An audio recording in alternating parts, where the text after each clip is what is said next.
Hi,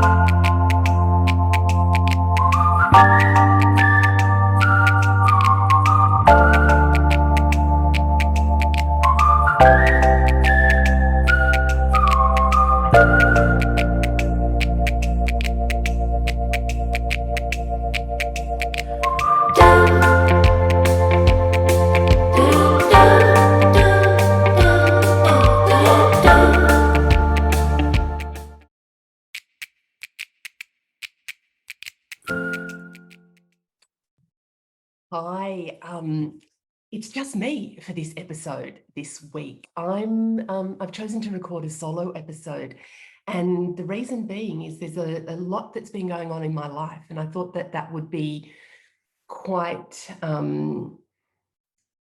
it'd be good to just record and reflect on some of the things that I've been going through and how I've been managing those, because man, there has been a roller coaster of emotions. I would say it's the last 6 months that my husband, John, his mother, she passed away last week, and it was a sudden-ish decline. In February, she came to visit us in Canberra. She lives in Adelaide, which is in South Australia. And she came to visit us and just wasn't feeling well while she was with us. And John said, I think you should, go and see the doctor when you get home. And she was diagnosed with bowel cancer, which was devastating. It was absolutely devastating. And her journey since then, she had an operation and actually she came good and was living back at home, and then things suddenly declined, and the journey there and I very consciously choose the journey with cancer, not the battle with cancer. It was absolutely discomfort. There was a lot of discomfort, and it was not pleasant, but it certainly wasn't a battle. And she did die peacefully in the end. And John and I were both very thankfully, we were there with her. So that the last sort of 6 months with Val not being well, and there was many a time, I think even in the last 6 weeks, we had been contacted by the doctors and the medical staff that to get there quickly, because they didn't think that she was going to make it. And she kept going. She's strong, man. She was a strong, strong woman. And so last week was it was the end of her journey on the earth plane, which we're very, very, very sad about. And in the lead up, what was happening parallel to that was my daughter was preparing for her wedding, to be married, and there was so much joy and excitement about that, that in sort of that probably two weeks to a week before the wedding, we really weren't sure whether Val would be around or not. She wasn't going to be able to travel to the wedding, and John was sitting vigil by Val's bedside while Ellie was preparing for her wedding. And it was just, I guess the thing for me was this heartbreaking journey that we had. We as a family, but I was feeling these extremes of the emotional spectrum that at one end I was just so excited and joyful and just all the things that a mama bear, if you when your daughter is getting married, was just all this joy and excitement. Yet at the other extreme was John's mum was ending her journey in this lifetime, and the pain and the sadness that I felt, because John, he lost his dad before we got married 27 years ago. He passed away. He had cancer as well, and Val's the last of our parents, and just all this sadness. And John was needing to travel back to Adelaide a lot in the last couple of weeks, and just that gut-wrenching sadness, and what it did was it brought up a whole lot of the residual grief from when my mum passed away when I was young. And it was just this melting pot of emotion. Holy shit. It was this melting pot of emotions. And it was, I think I put in one of my, oh no, maybe I didn't put in there. I certainly wrote something that it was almost like with what I have in my mind, you know, the movie Fantasia with Mickey Mouse, and he's stirring this cauldron. I just felt that that was this cauldron of emotions that were like, holy hell, I don't even know what to do with this. But one thing that kind of stuck with me is there was a lot of guilt. There was a lot of guilt. And I don't generally feel a lot of guilt, but there was a lot of guilt that was kind of surfacing. And it just, and the guilt was around, in all honesty, for me, it was around that it was this almost the feeling of sadness for John's mum about to leave us was overriding the joy that I was feeling for Elle's wedding. And I felt guilty that I wasn't feeling excited for the wedding. And I was feeling guilty because John was traveling back to Adelaide a lot, and I was feeling guilty because I wasn't there with him all the time. And I was feeling guilty. It was just this lot of guilt, in all honesty. And I was just, the emotion that I was feeling is I wanted to make it okay for everybody. I wanted to fix things for everybody. And that's an absolute pattern of mine to, I guess it's a little bit of that peacekeeper, caretaker role that I play. And I just wanted to fix things and make everybody feel okay. But I knew that I couldn't do that. I knew that we all had our own journeys and our own experiences. And really, I was just wanting to take away their pain. I was wanting to take everybody's pain away. But the thing for me, when I was feeling that it was about not feeling that I could be happy for Ellie, I really sat with that. And that's an old pattern for me. That's an absolutely old pattern around when my mum passed away. And this was never ever said, but this was certainly a message that I took away from it, is that it's not okay to be happy. You know, mum's passed away. We can't ever be happy again. But also we can't be sad, and we can't show our emotions, and we can't talk about our emotions. So we can't give voice to our emotions. And so I really recognized that that was an old pattern that was really running at the base of a lot of these emotions that I was feeling. So what I do is I just sat with it, and why am I feeling that it's not okay to be happy for Elle? Sure, John's mum's nearing the end of her life, and of course it's about being sad, but why is there such this strong feeling that I can't be happy? And I really sat with that and the old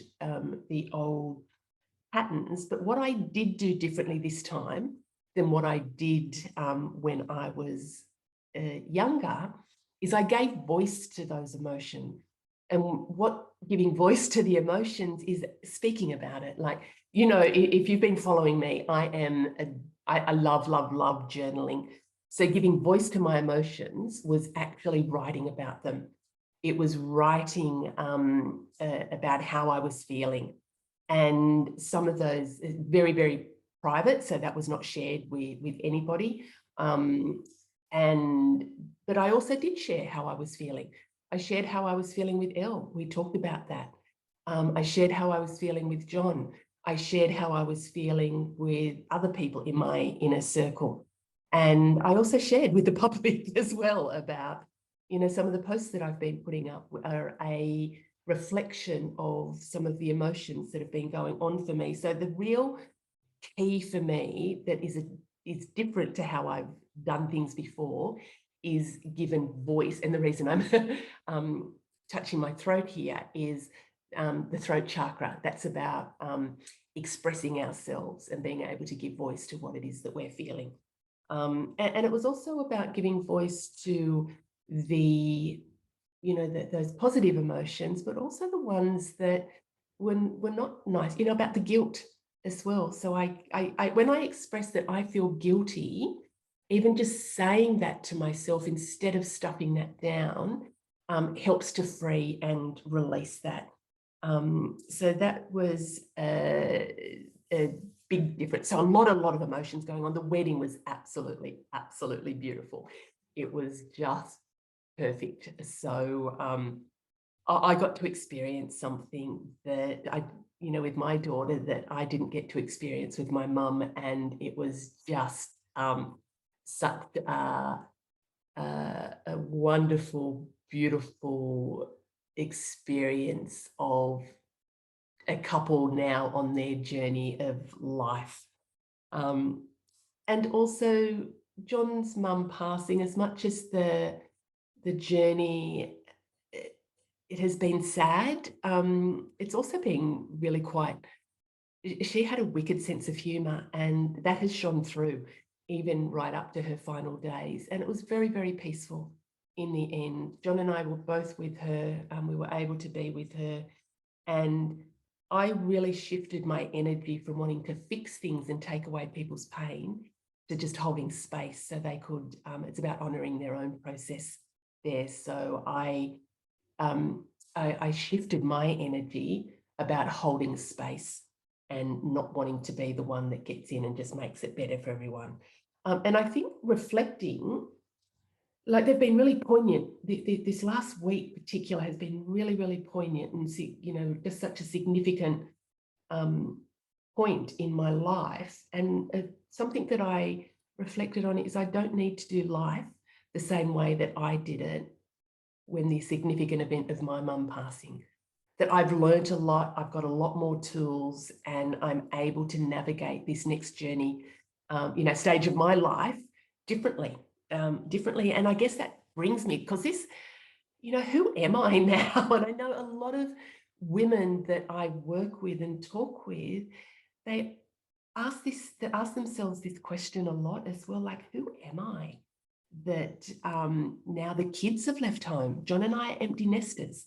That we also are, and this kind of still getting my head around this, but we are the grown-ups in our family now, that all of our four parents have passed away, and we're the grown-ups, and the kids don't have any grandparents on our lineage. And what does that mean for what does life look like now for John and I, but also for our fam bam when we're normally we come to Adelaide for Christmas and stay with John's mum. What does that mean? What does our Christmases look like now? What does that mean for John and I as moving into the next phase of our lives, that nearing retirement, and what does that look like? And where do we want to be in our lives, and what do we want our lives to look like? Because really this last the reflections of the last week of the meaning of life and how do we live it, I really, really want to make sure that the next phase of my life is as good and even better than the last phases of my life. What I'm doing is I'm planting that seed and I'm letting it germinate. And the way that I guess my manifesting process, or it's really, for me, it's about a co-creation process, that I work in partnership with the universe to create what I want in life. What I do is it's an idea, really it's a feeling. Where I feel it is in my gut. It's almost like this feeling throughout me that it's and I couldn't even articulate where that comes from. It's just a knowing. So something sparks my, sparks me. Is that the thing? Sparks me, lights me up. And so then I sort of say, well, what could that look like? What would I want to have happen in the next phase of my life? And I don't get into, well, I'm going to do this and I'm going to do that. I actually let that sort of germinate. What could it look like? So John and I, we are nearing that. Well, I don't even know. Retirement's a funny word for me. We're nearing a stage where life will be different. We have some options that we want to, there are some things in life that we want to do. And what I do is to say, well, what could that look like? What is it I would love to do in this next phase of my life? What would I love to have? Who would I love to be? And I just let those questions, and when things come to me, it's kind of like, oh, that's exciting. That could be really cool. And then I'm going, oh, if that was going to happen, what do I need to do to make that happen? What would that look like? What would that look like if I was going to follow through on these little ideas that are starting to germinate? What would that look like? What would we be doing? Where would we be living? Who would we be hanging out with? How would we spend our days? And so germinating, and then part of my co-creation phase, the next bit, is to start to put a little bit more structure. I start to get more specific. The closer I am to what it is that I'm wanting to bring into my life, I get much more specific about, well, okay, if this is what I want, how am I going to make that happen? What do I need to do to bring that into my life? What resources do I need to have? Money, things, people. What resources do I need to have? I get very specific with setting goals and breaking it down into milestones of what I need to achieve. But it starts, what's that song? From little things, big things grow. From little seeds of inspiration, I then let that kind of just, I think about that. And there are some things I can make happen really quick because we're still some years away from the retirement, but it's kind of getting closer. But one of the things that makes a really big difference for me, and I say this to my clients all the time, but how do I want to feel in this next phase of my life? How do I want to feel in relation to the family? How do I want to feel in relation to the significant people in my life? How do I want to feel in relation to myself? How do I want to feel in, relation to what I'm doing every day? And even when I'm thinking that now, I get the feelings of, I want it to be joyful. I want it to be fun. I want to feel that whatever I'm doing still has meaning and purpose to it. I want to feel, love and peace and gratitude. I want to feel excitement, and I want to feel the warmth of the sun. I absolutely am manifesting us living by the beach. If people, you'll know that that's my happy place. But I want to feel happy. And whatever it is that I'm co-creating, if I get those feelings, then it doesn't really matter what the thing is that I'm doing, because the feelings are the things that are important. I want to feel that I'm, carefree, and that I can do what, that I have the resources and the finances to be able to support me in what I'm doing. So the manifesting process is very big picture to start with. And I've just created a masterclass in the Happiness Lounge, which is my membership club, and it is very much around this topic. The last masterclass was about bringing your dreams alive, and this is the process that I shared in the masterclass. And so, just a quick little plug: if anybody wants to join the Happiness Lounge, the details are in the show notes. You can join. I would love to have you there. But it's about that big picture. How do I want to feel? Letting the seed germinate, then starting to get more clarity around it. I visualize a lot. I haven't got it here with me. I'm in a different location, but I have my vision book that has images of what I want in the next phase of my life. And I've got, and they sort of represent the things that I'm wanting to bring into my life. So I look at that vision book lots and lots and lots. And what I also do is I create a playlist. I've got my playlist on that I access, and where the music and the songs that I've chosen, they represent how I want to feel when I bring those things into my life. So when I'm looking at my vision book, when I also listen to my playlist. I listen to that playlist in the car all the time, and what that's doing is it's bringing in that those feelings, and it's actually shifting my vibration. So I'm at that vibration level of what I'm wanting to attract into my life. So when I'm in manifestation mode, I'm full on in manifestation mode, and it's exciting. I get really excited. There was something yesterday, like I'm studying as well, spiritual psychology, and we have a class once a month. It's a full weekend class, and I'm studying through an American university, so the time is ridiculous o'clock. So I start at 1 a.m. and it goes through to 11 a.m. For 2 days once a month. And yesterday in class, there was this idea that just shot into my head from nowhere. And I went, oh my, from nowhere. I know exactly where it was from. Thank you, Spirit.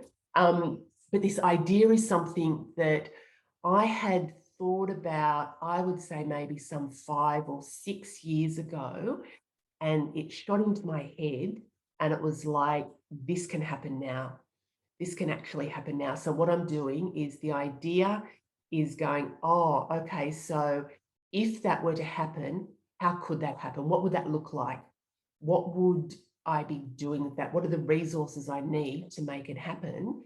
And I reckon it's going to happen pretty quickly, in all honesty. And it's something to do with my business. And I'm excited. Like, I get a sense that when it's a thing that I'm going to pursue, there is this feeling of excitement through my whole body. But what I've learned over the years is I quite often get lots and lots of ideas. I get really, really excited about them, and then I can't do them all. This is one. This has a very, very different energy to it. And this is about, I know that this will happen. So stay tuned for more details around that. And you know what, maybe just to wrap up, that the events of the last week and a bit, and in recent, the recent events, they're sort of different phases of life, that, the renewal for Ellie, in this next phase of her life, even the renewal of Val leaving us and what that means for us, a family. Birth, death, they bookend our lives. What we put on the pages of the books in between the bookends, what we make our lives to be, that's really up to us.